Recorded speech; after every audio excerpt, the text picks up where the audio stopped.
Ce travail avec l'ordinaire et le quotidien, moi j'aime bien le faire, et que ce soit en français, en occitan, en bamiléké, en dogon.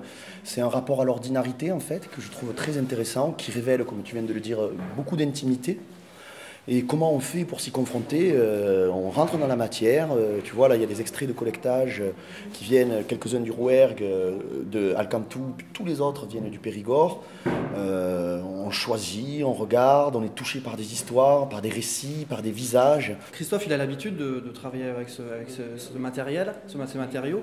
Nous, on l'a pas forcément. Il y en a dans le groupe, dans les autres groupes qui l'ont.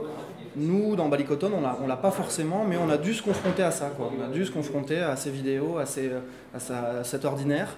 Et c'est ça qui était intéressant. Alors, après, nous avons eu un matériel impressionnant qui nous avons fait vraiment on avait vu 5 ou 6 qui nous avons pas loin de 1000 donc des témoignages, des souvenirs et des paroles fortes comme nous avons pu vivre.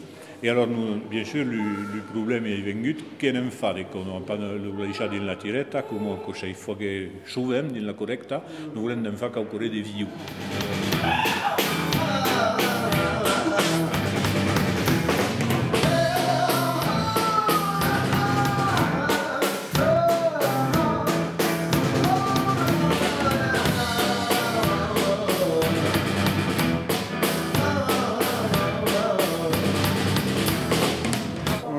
C'est assez calculé, c'est assez prévu. On aurait voulu laisser un peu plus peut-être d'impro, mais on avait ces vidéos et on était contraints aussi par ces vidéos. Donc on a dû y faire très attention et voilà.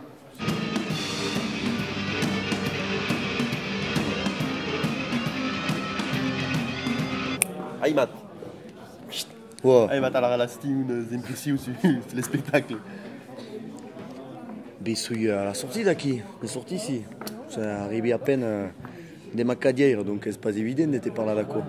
Aqui, ben là, une autre étape, et là, del raconte, que c'est d'une traite aqui, d'une raconte, illustrat, et puis, aqui, une belle passeggiadis aqui. Ai força la musique, en fait. Verdaderamente, l'univers musical m'a force agrada, a trobat que ça y passe.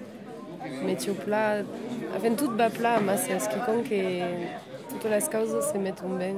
Et si que nous, suis émotionnée par la première histoire que le pauvre donne ici. L'histoire de Caboura. De son amour de sa ville. Ah, c'était fort. Il manque des ploura. Vertat, il t'avait. Du coup, est-ce qu'on sacralise pas l'ordinaire en l'amenant sur scène comme ça? Alors, c'est tout le propos, quoi. C'est que l'ordinaire, c'est super. Voilà. Mais c'est vraiment ce que. C'est que. Non, mais ça peut paraître un peu naïf ou un peu vert, mais s'intéresser au quotidien, aux choses, aux personnes, et dans le détail, dans l'intime. C'est vraiment toute la tentative, tout le propos de ce travail, quoi. Et bien sûr, on le sacralise un peu, on magnifie. Après, cet ordinaire-là, il n'est pas anodin. La langue, c'est de l'occitan, c'est du patois périgourdin, du patois rouerga.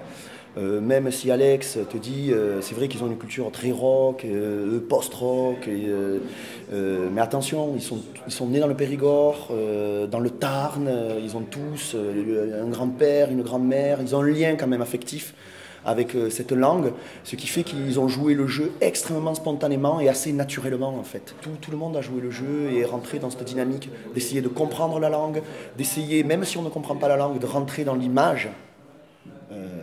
Parce que finalement, même si on ne comprend pas la langue, il y a des visages, il y a des expressions, et ça c'est assez bouleversant. Pour qui s'intéresse justement aux personnes et à l'ordinaire. C'est la part de risque dont il parle à un moment donné, Pépé, à la fin, ce que vous écrivez, quand il disait à l'époque, tout le monde faisait de la musique, machin, personne n'était musicien vraiment, mais c'était le... Exactement, des risques. Exactement, si tu veux. Moi je trouve qu'il y a une forme de continuité et une forme d'évidence dans ce qu'on vient de faire. C'est-à-dire que la musique dite traditionnelle occitane, elle est vernaculaire, elle est libre, avec beaucoup de liberté. Bon, maintenant, depuis 30 ans, il arrive qu'il y ait des musiciens traditionnels qui apprennent à la jouer en regardant des partitions. Moi, chez mon père, chez ma mère, cette langue, cette musique, c'était dans le regard que ça se transmettait, c'était dans les corps. Et finalement, tous ces musiciens de post-rock, de jazz, de musique improvisée, ils travaillent aussi dans le corps et dans le regard.